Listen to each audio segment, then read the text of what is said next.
প্রতিটি অভিভাবককে বলবো এই ভিডিওটি আপনাদের সন্তানদের জন্য খুবই গুরুত্বপূর্ণ।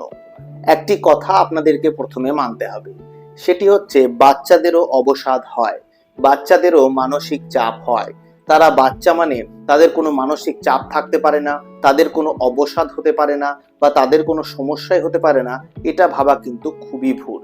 তার পড়াশোনার জন্যে হোক, তার বিভিন্ন অন্য কারণে হোক, স্কুলের পরিবেশ, বন্ধু বান্ধবদের সঙ্গে কোনো সমস্যা, কিংবা আপনাদের যে অভিভাবকত্ব বা প্যারেন্টিং এর যে স্টাইল তার মধ্যে কোনো সমস্যা থাকার জন্য কিন্তু বাচ্চার মনে মনে অবসাদ তৈরি হতে পারে, ডিপ্রেসিভ স্টেজে সে যেতে পারে, তার আচার আচরণ, তার ব্যবহারে পরিবর্তন আসতে পারে।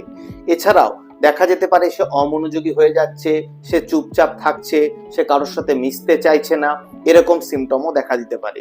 এই ধরনের সিমটম দেখা দিচ্ছে মানে আপনাকে ধরতে হবে আপনার বাচ্চার মধ্যে কোনো বিষয় নিয়ে হয়তো তার মানসিক চাপ হচ্ছে, হয়তো তার ভয় হচ্ছে, হয়তো তার অবসাদ হচ্ছে।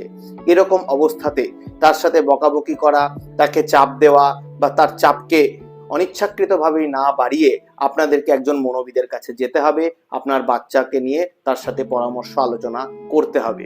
অনেক সময় বাচ্চা পড়াশোনায় ভালো থাকতে থাকতে হঠাৎ খারাপ হয়ে যায়, তার নাম্বার কমে যায়। এমন ক্ষেত্রে আমরা তাকে মিসগাইড করি, অর্থাৎ বকাঝকা করি, অনেক সময় মারধর করি, এমন কথা বলি যাতে তাকে অপমান হয়, কিন্তু এতে কিন্তু হিতে বিপরীত হয় এবং এই ক্ষেত্রেও বাচ্চারা অবসাদগ্রস্ত হয়। আমি বিভিন্ন কারণগুলো এই জন্যই বললাম।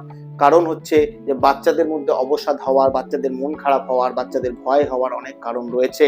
তাদের মানসিক স্বাস্থ্য নিয়ে ভাবার প্রয়োজন রয়েছে, তাহলে আগামী দিনে গিয়ে কোনো অবাঞ্ছিত ঘটনা, কোনো বিপদ আপনাদের হবে না। তাই জন্য বলবো বাচ্চাদের মানসিক স্বাস্থ্য নিয়ে ভাবুন।